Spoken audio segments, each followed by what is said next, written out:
Ay, sa RC Entertainment, more power po sa inyo.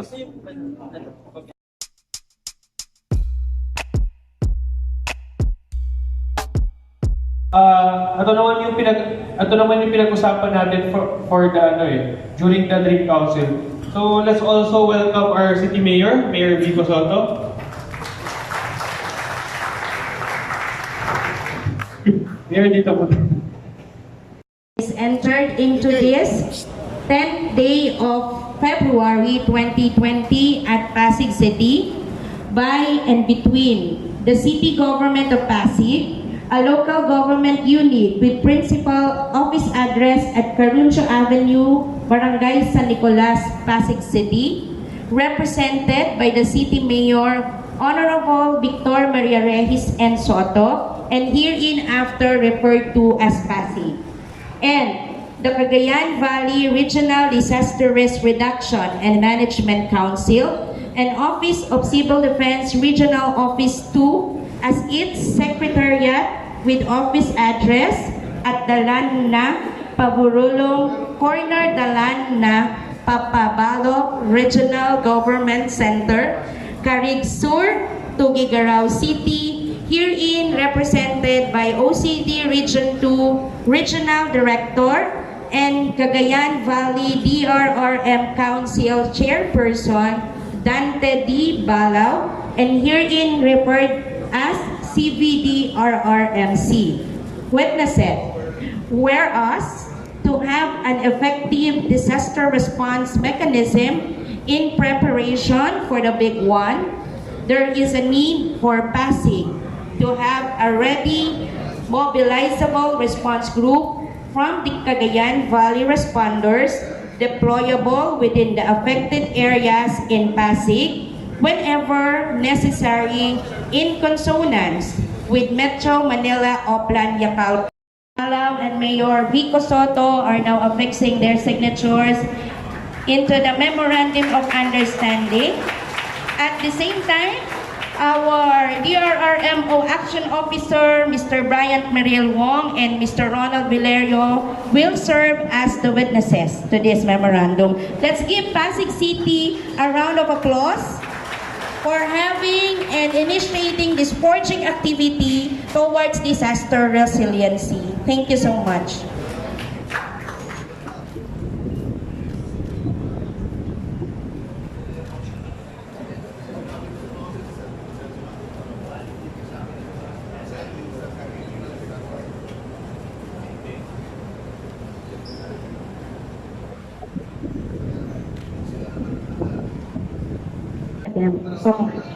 Ayan.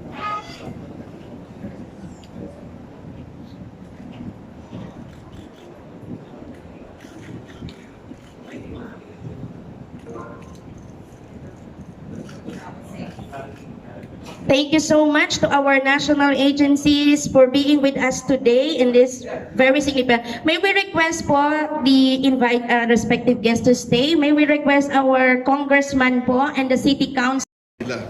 And immediately after that suggestion, si Bryant reported to the chairman, Danny Lim, that indeed Pasig City has been coordinating with the Cagayan Valley Regional Council that they will have this activity. So I would like to congratulate Pasig City for really being very proactive, at kayo po ang nauna sa mga syudad sa Metro Manila na mag-isip nito.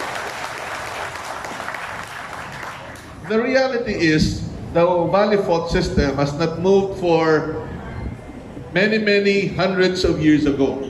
Sa ating pong pag-aaral ng PHIVOX at saka United States Geological Survey, kumikilos po yung fault kada 400 hanggang 600 taon ng malakihan. Ibig po sabihin, kapag kumilos po siya ng malakihan, it would generate major earthquake events. May mga maliliit nangyayari po yan, pero yung malakihan ang ating kailangang paghandaan. And the scenario is magnitude 7.2 kung buong haba na 100 kilometers ng fault ang kumilos. Kada 400 hanggang 600 taon ang pagkilos ng fault na ito to produce a major earthquake, at napakatagal na ng panahon na hindi ito kumikilos. No? Ibig sabihin, nandun na tayo sa 400-year lower limit ng pagkilos ng fault. Posible namang matagal pa kasi 400 to 600 years. Ang tanong, paano kung kumilos? We need to be ready. Kasi anytime, the fault can move and anytime, we will be affected. At ang epekto po ng lindol ay iba-iba. Meron pong mga lugar dito sa Pasig na dinadaanan ng fault. Kapag kumilos po yan, yung road block, hindi na po kailangan ng pulis dyan. Fault na po ang magbablock ng mga road. Ibig sabihin, hindi po pwedeng mag-travel across the fault immediately after. Second, yung pag-uga po ng lupa, ito yung sinabi ni Director Balaw na napaka-importanting malaman kung alin talagang mga lugar ang maapektuhan, alin mga bahay. So, ang DOST Vox po ay nag-develop na ng mga software and guidance paano malaman ang mga bahay o building o barangay ang may pinakamatinding sira. Meron po tayo niyan. Nauna sa Metro Manila Earthquake Impact Reduction Study na ginamit ng Pasig para magkaroon ng localized plan. Meron din tayong risk analysis project. Kailangan nyo magamit yun at sarili naming pag-aaral. Meron po din tayo kung gusto nyong imapa lahat ng mga bahay nyo at mga building at ilang ang mga tao.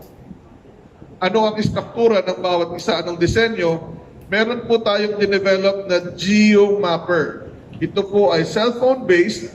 Pwede nyo pong i-describe bawat building dito. Libre po yun, walang bayad at mas mabilis ang inyong pagmamapa. Second, meron din tayo sa mga hanggang 1 to 2-story concrete hollow block houses na 12 questions ang tawag po doon sa survey ay how safe is my house? Malalaman nyo kung most likely masisira ang bahay ninyo pag lumindol ng intensity 8. So marami po kayong tools para malaman ng city at ng Cagayan Valley TRRM Council aling mga lugar, aling mga building, aling mga bahay most likely masisira. And syempre, kung saan nandoon yung fault, mas malakas ang shaking, posible rin yung mahihinang mga bahay doon ang unang madadali. So there are many information sa DOST Vox na magagamit ninyo. And I think if we do that, then we can anticipate ano ang response na kailangan gagawin ng city, ng MMDA at ng assisting region. However, hindi lang naman po Metro Manila ang may fault. In-announce na kanina, si Director Balaw, ang kanyang mga tauhan ay nandirito. Sino pong naiwan doon?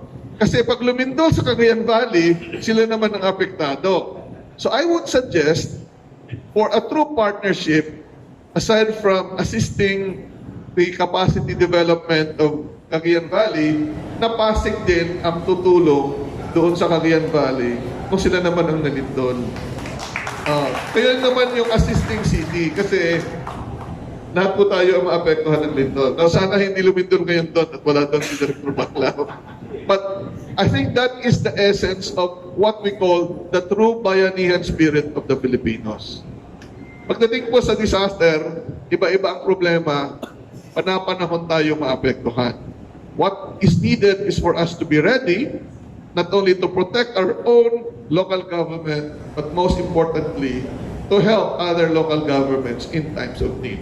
And if we do that, we can make the country a much safer place and a ready government, no? Ready government, local government, and government to respond to all possible crises. Maraming pong salamat and congratulations again. Maraming salamat po sa ating pong Undersecretary Renato U. Saludum Jr. Representante mula sa ating nasyonal na pamahalaan, si Dr. Renato Solidum, USEC, magandang umaga po. General Danilo Lim, MMDA, si General Romulo Kapantak, good morning po. Siyempre ang ating DILG, Ma'am Gita, at ang bida po sa umagang ito, wala na pong iba, kundi ang ating Director Balaw. Good morning po at maraming salamat. Si Sir, Mr. Viloria, Sir, welcome po to Pasig sa inyo. At ang lagi ko pong naririnig, sinasabi po pagdating sa DRRM, maging mayabang ka na daw po sa lahat ng ibang field, wag lang po sa DRRM. Dahil kung may mangyari pong sakuna, kung may mangyari pong lindol, baha, at alam po natin na kakailanganin din natin ng tulong mula sa ibang LGU. Wala pong LGU na independent or kaya mag-isa. Kailangan po tayo nagtutulungan sa ating mga national government agencies, mga represented po dito ngayon. Ngayon po, very proud po tayo na first po ito na MOU signing na ganitong klase dito sa Metro Manila, kung saan nakikipag-twinning tayo sa Region 2 or sa ating Cagayan Valley. So, gaya ng nabanggit na rin kanina, nakita po natin kung gaano sila ka-willing na tumulong dito kung sakaling may mangyari man, lalo na po yung the big one, kung tawagin, na sana hindi po mangyari sa ating lifetime. Lagi po tayong nagdadasal, nananalangin po tayo na hindi po mangyari yun habang nandito po tayo. Pero hindi po natin alam, yun po ang realidad. Kaya po tayo ay laging naghahanda. Kasama po ang ating Dream Council dito sa Pasig, ang ating DRMO Action Officer na si Bryant Merrill Ruiz Q. Wong, at lahat po na nandito ngayon. Kasama po ang ating mga konsehal. Kanina nandito rin si Congressman Roman, nandito po ang ating mga miyembro ng Sangguniang Panlungsod, siyempre sa pamumuno ni Vice Mayor Io Bernardo. At lahat po tayo nandito. Hindi po pwede na in silos nag-ooperate pagdating sa DRRM. At gaya nung pinapakita po ng mula sa Cagayan Valley na handa silang tumulong dito sa Pasig kung may mangyari, lalo na yung the big one. Ganun din naman po. Sir, kapag may mangyari po sa Cagayan Valley, ang Pasig po handang tumulong sa Region 2. Patuloy po tayo magtrabaho, patuloy po tayo maghanda. Siguraduhin po natin na safe ang ating mga mamamayan. Let's all work together for a safer Pasig City, a safer Region 2, a safer Philippines. Maraming salamat po sa inyo lahat. Thank you so much, Mayor Vico Sotto. So, announcement lang po, later this afternoon after our lunch, we will have a walk the fall. So, we would like to invite all our guests from the national agencies, if they will be available, of course, our City Council, to join us as we walk the fall. Sabi nga po, harapin daw natin ang namang bantang panganib para sama-sama rin po nating pagandaan. So, after po niyan, very quick tour at Bagong Ilog, particularly in Kawilihan Village, and in Valle Verde 1 po sa Ugong. So yun po yung dalawa kasing identified na within the fault line. And info rin po, ang ating pong mga bisita mula sa Cagayan ay kasama po natin hanggang Feb 12. Tomorrow naman po ay magkakaroon tayo sa kanila ng familiarization of our DRRM equipment. And of course, the presentation of all trainings na pwede po natin ipagkaloob po sa kanila bilang kapalit po ng kanilang assurance that they will be there for us. Wag naman sana, pero makatulong natin sa capacity and capability building. And on the third day po, we will give them of course the certificate of recognition for visiting Pasig City. And with that, in behalf of Mr. Bryant Merrill Ruiz Wong and of course our Honorable Mayor, we would like to thank you for gracing this occasion, and yung lunch po natin is ready. Thank you so much po and happy eating. Yes, kasi sinabi ni Mayor kanina na pag kami nangangailangan, maging part kayo ng Cagayan Valley Responders. So with those words, as a token of appreciation naman sa pagtanggap sa amin ng Pasig, bibigyan ko kayo ng ng mark ng Cagayan Valley Disaster Response. So, konti lang ito, Mayor, pero it is heartily given. So please accept.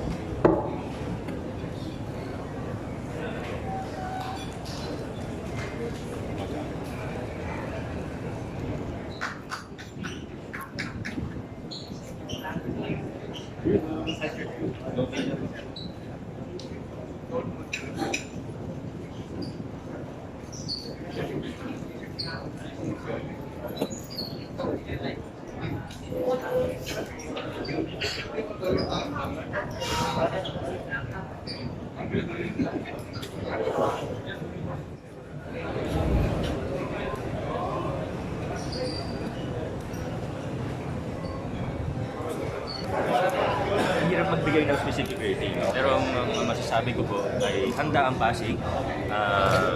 Pero pagdating sa paghahanda para sa sakuna, para sa Lindol, dapat hindi natin sabihin na okay na tayo.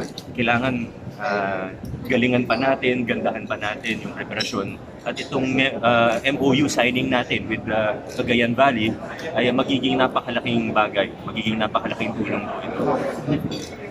Very, very significant that ito hopefully maging magandang practice po ito. Kasi kung sakaling may mangyari po na Lindol dito, yung the big one, hindi natin alam kung gaano ka, hindi natin up to, sabi nga nila, more than 10,000 ang posibleng ma-injure pagdating ng the big one. Dito pa lang pa sa Pasig yun. Talagang mapaparalyze din ang aming DRM kung sakaling mangyari po yun. Kaya kailangan natin ng outside na tutulong sa Pasig. At nagpapasalamat ako sa Cagayan Valley, sa RDRMO nila, RDRMC nila, na handa silang tumulong. At ganoon din naman yung Pasig. Wag naman sana, pero kung may mangyari o kung nangangailangan po sila ng tulong, handang tumulong ang Pasig DRMO sa Cagayan area. To be specific, Mayor, ano yung mga pagpapalitan ninyo? Una yung capacity building. So magsasanay kami. Pangalawa, yung familiarization ng Pasig. Kailangan para maging first responder po sila, para maging responder po sila dito sa Pasig, dapat kabisado nila yung area. Dapat alam nila kung saan nakapwesto yung mga equipment namin, kung saan yung mga command post natin, kung saan sila magsiset up. So iyan po ang gagawin natin. 3 araw po sila dito at confident po kami na makakatulong po ito ng malaki. Again, huwag po sanang magkaroon ng lindol. Ayaw po natin yung nagdadasal tayo na hindi magkaroon ng lindol. Pero dapat lagi tayong handa. Makakaroon ng pagsasanay. Opo, at exchange po. So matututo rin kami sa kanila. Ganon din, matututo sila sa amin, yung mga best practices namin. May kasamang training, capacity building. Bakit po Cagayan Valley ang napili ninyo, Mayor? Meron po kaming may mga assigned po yan mula sa OCD po natin. How much po yung budget natin or investment for the All in all, or itong project na ito, ano po All in all. exactly natin? Well, yung DRM fund natin, 5% po yan ng annual budget. So nasa 500 million per year. More than 500 million per year. Mayor, what prompted this? Kayo yung una sa Metro Manila, if that's correct, right? Correct, Papa. Oh, Mayor, meron po bang, was it the Taal eruption or was this a long time coming na plan? Actually, even before that. Gaya ng laging sinasabi, pagdating sa DRM, ang laging sinasabi pagdating sa DRM is maging mayabang ka na sa lahat ng field. Wag lang sa DRM. Hindi pwedeng mayabang pagdating sa DRM. Kailangan aminin natin na kailangan natin ng tulong. Kailangan magtulungan tayo. So our DRM office is always looking for ways to improve. Hindi lang ito yung efforts natin. Even with Marikina City, nakikipag-ugnayan tayo, paano palakasin yung relationship, yung communications natin pagdating ng any emergencies. So tuloy-tuloy po.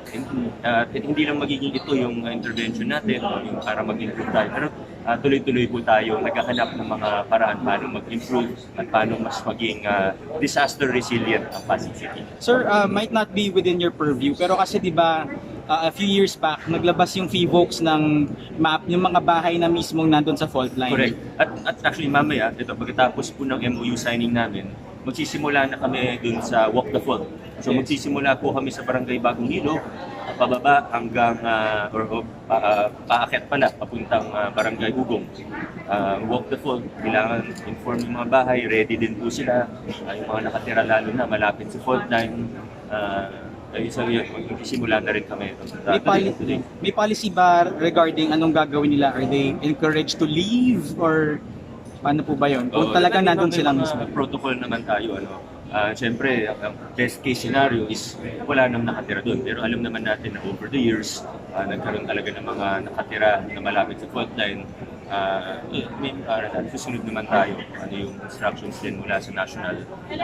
Hindi naman natin pwede basta-basta paalisin yung mga tao. So, hindi sila nakatira, sila nag-hari ng mga lupa. Pero kailangan well-informed at kung may emergency, alam nila kung ano yung dapat gawin. At pinakamahalaga, handa yung DRM natin na umuskunde. Sa repair ng schools natin. Repair ng school, yes, 44 meron po tayong 44 na pampublikong paaralan sa Pasig, elementarya hanggang mataas na paaralan. At lahat po, nakita natin may mga, yung iba minor, yung iba major na repairs. Nagsimula na tayo sa mga ibang paaralan. Bago magsimula ang susunod na school year, target natin, tapos na lahat ng mga repairs. May iba kasi kawawa yung mga estudyante. May minor, meron may major din. Yung tipong pag umambun lang ng konti, basa na yung mga estudyante sa loob ng paaralan. Yung iba naman, yung CR na 4th floor, bababa pa ng ground floor, yung uuwi na lang. So, gusto natin conducive to learning mga paaralan natin. At higit pa rito, so infra yun. Pero pagdating din sa programa sa school needs mismo, tumutulong tayo sa DepEd, division natin dito sa Pasig. Nagsimula na tayo sa training ng teachers natin. Initiated po ito ng lokal na pamahalaan sa tulong po ng mga ibang private individuals para po sa mga makabagong estratehiya para nakita naman natin hindi talagang malaki pa kailangan natin improve pagdating sa functional literacy ng mga kabataan. At kung hindi po magaling magbasa ang isang bata, grade 2, grade 3, grade 4, unti-unti po siyang napag-iiwanan ng mga kaklase niya. Math, science, ang hirap aralin kung hindi ka magaling magbasa. So reading po talaga. Focus tayo sa reading. So nagsisimula tayo sa teachers training ngayon. Susunod naman yan yung mga reading camp na natin, lalo na pagdating ng summer. Yung sa renovation, magkano ba dito? Iba-iba per school. Balikan ko kayo sa exact numbers. Pwede ko naman ibigay sa inyo yung exact numbers natin. Iba-iba kasi yung mga ibang schools, 300,000 lang. Pero yung iba medyo malaki, 5 million. So nag-iiba, it varies. Sir, last na po, yung focus on reading, is that, kumbaga sa DepEd ba galing yun or kayo nag-spearhead nun, sir? Both siguro. Si Congressman Roman nakaalis na, pero si Congressman Roman, our lone representative dito sa Pasig, lagi niyang sinasabi, kailangan mag-focus tayo sa reading. Meron nga siyang final ngayon na bill, yung sa GMRC, ibalik yung GMRC. Dapat daw hanggang grade 3, ang subject lang natin ay 5. GMRC, math, reading, tsaka reading. Yun daw ang dapat nating sa mga subject Right. until grade 3. Until grade 3. Kasi reading talaga eh. Kasi kung ang dami-dami mong iba't yung subjects, hindi ka naman marunong magbasa, hindi mo rin maaaral ng mabuti. So reading po talaga. So kami, ang intervention namin sa lokal na pamahalaan para makatulong din po sa mga paaralan natin ay magpo-focus tayo sa reading. Teachers training, paano magturo ng reading, paano mahikayat yung mga bata, maging mahilig magbasa, at eventually yung mga summer reading camp natin. English and Filipino, sir? Anong focus na medium? Oh, yes. Pareho, Yes. English and Filipino.